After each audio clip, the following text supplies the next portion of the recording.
Olá pessoal, esse aqui é o canal Folha Beta, um canal que trata de assuntos relacionados à bioquímica. Se você gosta de bioquímica, considere se inscrever aqui no nosso canal. Se você gostar desse vídeo, considere dar um like no final desse vídeo aqui, tá bom? Na verdade, nós vamos pegar os carboidratos, sobretudo a molécula de glicose, e hoje nós vamos explicar como a glicose será convertida em ATP, tá? Então, como é que é isso? A energia química da molécula de glicose vai ser transformada em outra forma de energia química, que é o ATP. Nós vamos ver todos esses passos, tá? E para isso, vamos ver aqui, olha, um resumo do mapa metabólico. O mapa metabólico é algo bastante complexo, mas aqui a gente tem um panorama resumido, né? Nós vamos abordar carboidratos, tá ali no centro. Como os carboidratos vão se transformar em ATP ali embaixo. Veja que para isso, os carboidratos são transformados em açúcares de 5 e 6 carbonos, depois em piruvato, depois em ATP. Mas existem vários passos, nós vamos ver esses passos, tá? Em outro momento, a gente vai abordar a oxidação dos lipídios em um ciclo chamado de beta-oxidação. E também o ciclo da ureia, que é a oxidação das proteínas, né? A conversão de proteínas em substâncias que serão utilizadas lá no ciclo de Krebs. Hoje não, hoje a gente vai pegar só a molécula de glicose e transformá-la em ATP. O que nós vamos ver são os passos da respiração celular aeróbica, que acontece dentro da mitocôndria. Então olha ali, ó, dentro da mitocôndria você vai ter C6H12O6, que é a molécula de glicose. Na presença do oxigênio, ela vai ser convertida em CO2, água, ATP, calor e radicais livres. Vamos ver como todas essas substâncias são formadas, mas a gente vai entender isso a partir da glicose que está presente na dieta. Os principais carboidratos que a gente tem na dieta é o amido, a sacarose, a lactose. O amido está presente em praticamente tudo, né, que a gente come: arroz, macarrão, mandioca, que mais? Massa da pizza. Tudo é amido, tá? Bom, a gente come também açúcar de cozinha, sacarose, tá bom? Lactose, açúcar do leite. Existem outros açúcares que a gente também tem na dieta, como por exemplo frutas, né? Frutas a gente tem a frutose como principal açúcar das frutas. Mas a gente vai utilizar aqui o amido como exemplo. Tá bom? Então vamos pegar o amido, a gente vai comer a massa da pizza. A massa da pizza tem amido. A gente vai pegar o amido, transformar em glicose, entrar dentro da mitocôndria até virar ATP. Bom, para isso você precisa mastigar. Pois é, mastigar. Uma porção de alimento sólido levado à boca tem que ser mastigado mais ou menos 32, 35 vezes. Se você não mastiga isso, você vai ter problemas. Né? Pode não ser agora, mas você vai ter problemas. Você está financiando o problema, tá? Esofagite de refluxo, hérnia esofagiana, qualquer coisa dessa você vai ter. Então mastigue. Bom, a mastigação é função dos dentes, tá? Se você mastiga mal, você transfere para o estômago a função que é dos dentes. E o estômago não mastiga nada, tá? Bom, considerando o amido que tem lá na massa da pizza, o amido é um homopolímero formado de monômeros de glicose. Então, como a glicose é um monômero que se repete no polímero, a gente vai falar que é um homopolímero, porque os monômeros são todos iguais, certo? E o amido é formado por ligações glicosídicas alfa 4 com ramificação em alfa 6, tá? E aquela enzima ali é a alfa-amilase salivar. É ela que inicia a digestão do amido ainda na boca. Ela cliva as ligações glicosídicas alfa 4 do amido. Então, logo que você deglute, o que acontece com o amido que começou a digestão na boca? O que acontece com ele no estômago? Não acontece nada, porque o estômago não tem enzimas para completar e dar sequência à digestão do amido. O estômago só tem uma enzima, que é a pepsina, e a pepsina está envolvida na digestão de proteínas. A digestão do amido será completada ali no duodeno por enzimas pancreáticas. O pâncreas libera uma secreção rica em enzimas, chamada secreção equibólica. rica em enzimas. Essas enzimas são proteases, lipases e também amilases. Então, veja, a digestão do amido será completada ali no duodeno por enzimas pancreáticas, né? E também por enzimas entéricas, que a gente vai ver mais para diante, tá? Presentes lá na microvilosidade intestinal. Então, a digestão do amido começou lá na boca e vai ser completada no duodeno por enzimas pancreáticas e entéricas. Então, vamos lá.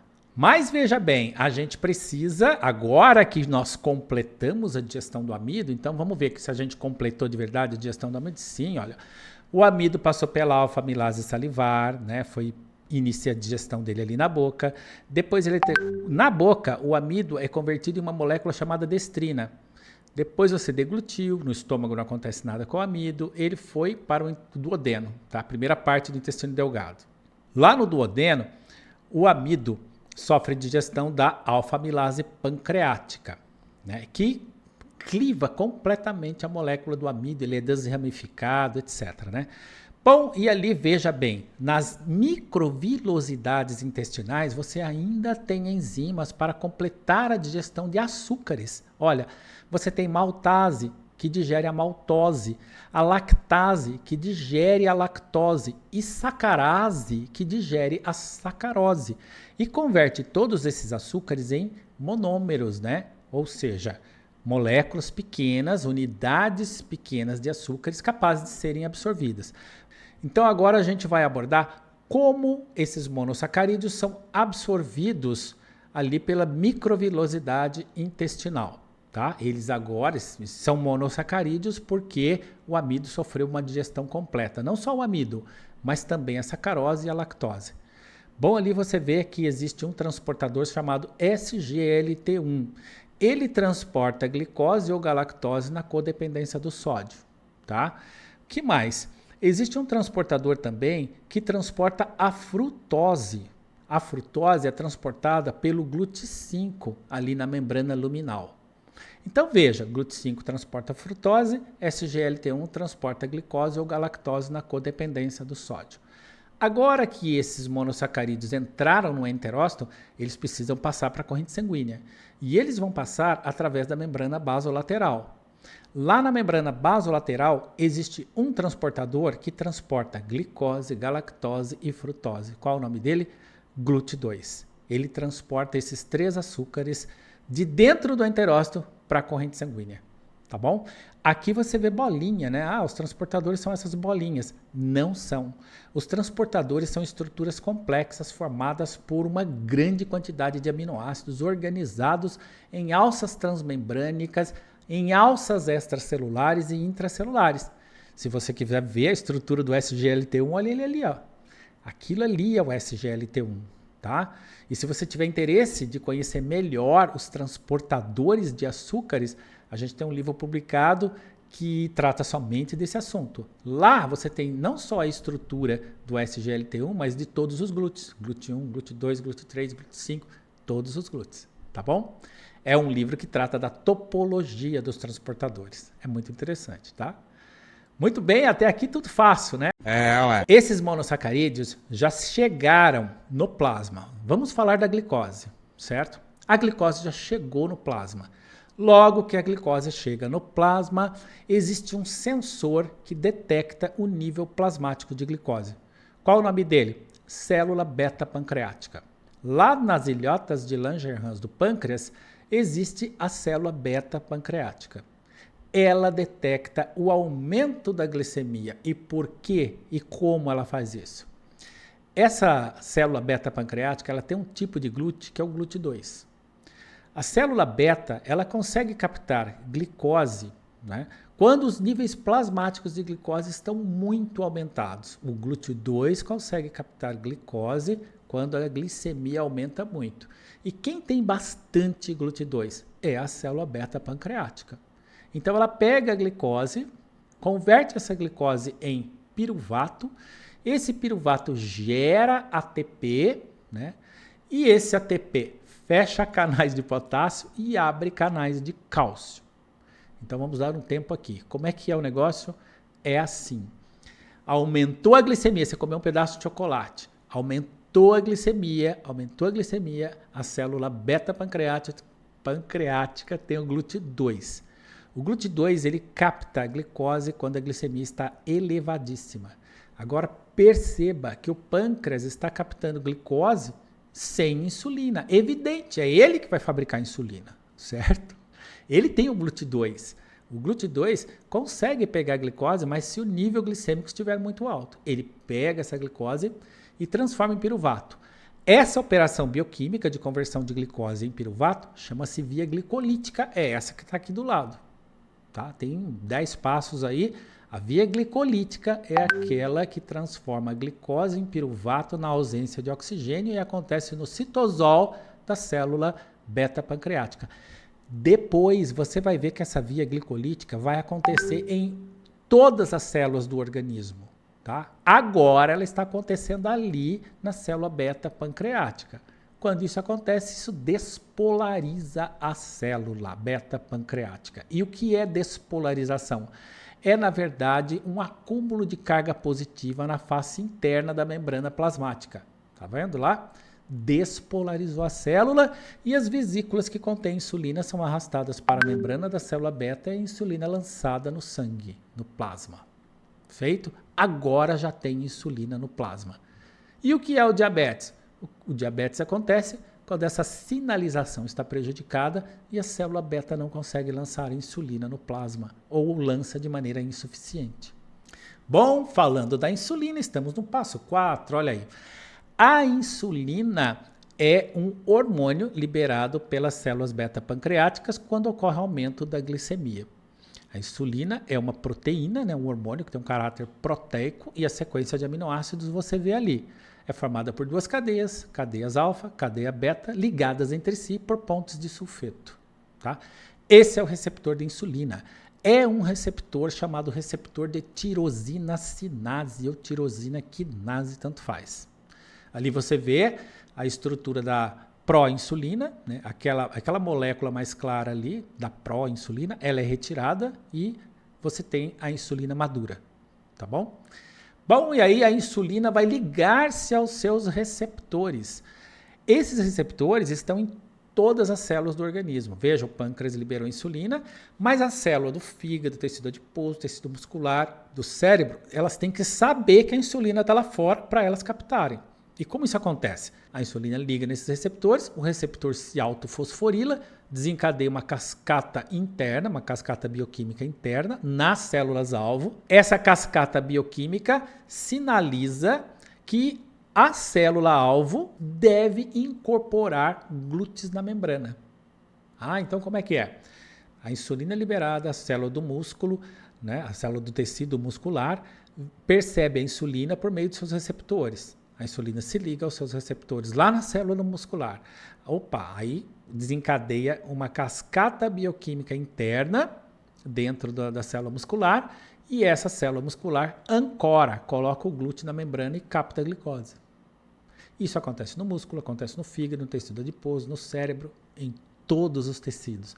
E o que é o diabetes? Se você não tiver insulina, as células desses tecidos de todo o organismo não sabem que a glicose está lá fora. E daí a glicose fica circulando e causando danos bioquímicos. Dano na retina, dano no endotélio, dano em fibras nervosas, causando problemas. Agora, olha aqui, ó.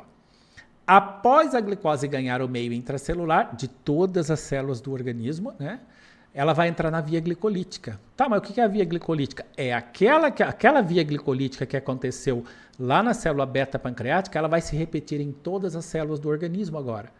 Então, as células captam a glicose e transformam a glicose em glicose 6-fosfato, frutose 6-fosfato, até piruvato. Olha ali, ó. A via glicolítica é aquela que converte a molécula de glicose em 2 moléculas de piruvato. Uma molécula de glicose de 6 carbonos é convertida em 2 moléculas de piruvato, cada uma com 3 carbonos. É isso aí. E nesse processo geram-se ATPs, 2 ATPs. Pouco ATP? Pouco ATP, mas funciona, tá? Então aqui a gente tem o passo 5, que na verdade é a captação da glicose por parte de todas as células do organismo e a sua conversão, a conversão da glicose em piruvato. Esse processo bioquímico é a via glicolítica. Tá? Ocorre no citoplasma de todas as células, na ausência de oxigênio. É uma via anaeróbica. Aí nós estamos ali, ó, na via glicolítica. Tá? Aí depois, no próximo passo agora, o piruvato será convertido em acetil-CoA. Depois entra no ciclo de Krebs, passa pela fosforilação oxidativa. Então vamos lá ver isso aí. Olha aí. Agora, o piruvato será convertido em acetil-CoA por meio de um complexo multienzimático chamado de complexo da piruvato desidrogenase, tá? Muito bem, então o piruvato, que é o produto final da via glicolítica, ele vai ser convertido em acetil-CoA. O acetil-CoA é a molécula que entra no ciclo de Krebs. Daí a gente vai ter essa sequência. Acetil-CoA, ácido cítrico, isocítrico, alfa-acetoglutárico, succinil-CoA, succinato, fumarato, malato e oxalacetato. E esses são os intermediários do ciclo de Krebs. Agora nós já estamos na mitocôndria. Na mitocôndria. Quantos ATPs são produzidos pelo ciclo de Krebs? Nenhum. Quando muito, um ATP ou um GTP, depende da enzima que está ali no momento. Mas a função do ciclo de Krebs não é produzir ATPs. Qual é a função do ciclo de Krebs que acontece na matriz mitocondrial? É produzir elétrons. Elétrons. Agora vamos parar aqui e pensar. A molécula de glicose tem energia química que foi convertida em piruvato. Mas o piruvato, na via glicolítica, mas o piruvato ainda tem energia química em suas ligações. Precisamos colocar o piruvato dentro da mitocôndria para extrair mais ainda energia química do piruvato na forma de elétrons. A gente está fazendo a conversão de energia, a energia da glicose para ATP. Então veja, estamos passando pelo piruvato virou acetil-CoA e está dentro da mitocôndria e agora estamos arrancando elétrons. Esses elétrons vão para a cadeia respiratória. A cadeia respiratória, também chamada de cadeia transportadora de elétrons, ela vai formar o que a gente chama de fosforilação oxidativa, que é uma operação bioquímica acoplada ao ciclo de Krebs. Então, retiramos os elétrons do ciclo de Krebs, passamos para substâncias chamadas NAD e FAD, nicotina, adenina dinucleotídeo e flavina, adenina dinucleotídeo. Essas substâncias pegam os elétrons e encaminham para os elementos 1, olha ali, ó, 3 e 4 da cadeia respiratória. À medida que esses elétrons fluem pela cadeia respiratória, o elemento 1, o elemento 3 e o elemento 4 bombeiam prótons. Então, como é que é isso? À medida que os elétrons fluem, a energia de translocação de elétrons pela cadeia respiratória é utilizada para bombear prótons da matriz mitocondrial para o espaço intermembranar. É isso mesmo? É, vamos ver. Olha aí. Então veja ali, ó, o ciclo de Krebs produzindo elétrons, os elétrons sendo encaminhados para o NAD e para o FAD e depois para a cadeia respiratória. À medida que os elétrons vão fluindo pelos elementos da cadeia respiratória, o elemento 1, o elemento 3 e o elemento 4 bombeiam prótons da matriz para o espaço intermembranar. Como assim espaço intermembranar? Espaço intermembranar é o espaço formado entre a membrana mitocondrial externa e a membrana mitocondrial interna. Os prótons vão se localizando ali no espaço intermembranar e isso gera uma coisa chamada força próton motriz. Se você olhar aqui nessa imagem aqui da mitocôndria, você vai ver que tem cargas positivas no espaço intermembranar, formada pelos prótons que foram bombeados, enquanto na matriz mitocondrial formam-se cargas negativas. Evidente, se você está tirando prótons da matriz mitocondrial e bombeando para o espaço intermembranar, você vai ter uma diferença de carga elétrica, né? Então, lá no espaço intermembranar, você vai ter cargas positivas. E ali na matriz você vai ter carga negativa, tá? Isso forma uma coisa lá no espaço intermembranar chamada força próton motriz. Quer ver? Olha aqui, ó. Tá vendo aqui esses prótons localizados no espaço intermembranar? Pois é isso aí que é a força próton motriz. Tá? À medida que os elétrons vão fluindo, você vê, ó, o elemento 1 da cadeia respiratória bombeia 4 prótons, o elemento 3, 4 prótons, e o elemento 4, 2 prótons. Esses prótons vão se organizando ali e forma a força protomotriz e só tem um jeito deles voltarem para a matriz mitocondrial. Como é que eles voltam? Eles voltam passando por dentro da bomba de ATP sintase, que é essa aqui. Quando eles passam por dentro da bomba de ATP sintase, essa bomba sofre uma mudança conformacional. O pessoal fala que a bomba gira, ou a bomba gira e fosforila um ADP, né, transformando em ATP. Mas isso acontece várias vezes, de modo que você produz 36 ATPs. 36 ATPs. Tá? Essa fosforilação do ADP nesse processo a gente chama de fosforilação oxidativa. Ué, mas não é o ciclo de Krebs que produz ATP? Não, é a fosforilação oxidativa. E por que chama fosforilação oxidativa? Porque você fosforila o ADP por meio de processos oxidativos, para diferenciar de um outro tipo de fosforilação que a gente chama de fosforilação no nível do substrato.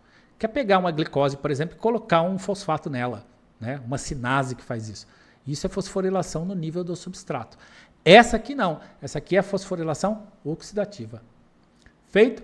Agora veja, para onde vão esses elétrons? Esses elétrons são convertidos em água. Olha aí, agora que é interessante. Você tem 2 pulmões gigantes para levar oxigênio para dentro da mitocôndria, somente para o oxigênio pegar elétrons e ser convertido em água. O oxigênio pega 4 prótons, elétrons da cadeia transportadora de elétrons e vira água. Quem faz isso é o elemento 4 da cadeia respiratória. O nome dele é citocromo oxidase. Tá? Agora chegamos no final, olha aí. Agora você pode entender a respiração celular aeróbica. A equação faz sentido. A glicose que vem da dieta, o oxigênio que vem dos pulmões, o CO2. Mas quem que formou o CO2?